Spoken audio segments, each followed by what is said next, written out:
WhatsApp everybody, welcome to ingenious TV. आज हम आए हैं मीरा रोड में, यहाँ पे यमीज़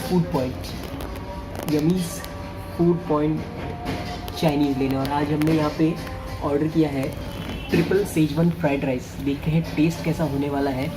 ये बेसिकली मीरा रोड का एक अमेजिंग चाइनीज़ पॉइंट है, जहाँ पे इंटीरियर वाइज देखा जाए तो इट्स अमेजिंग एंड फैंटास्टिक। बहुत अच्छा इंटीरियर पे ध्यान दिया है।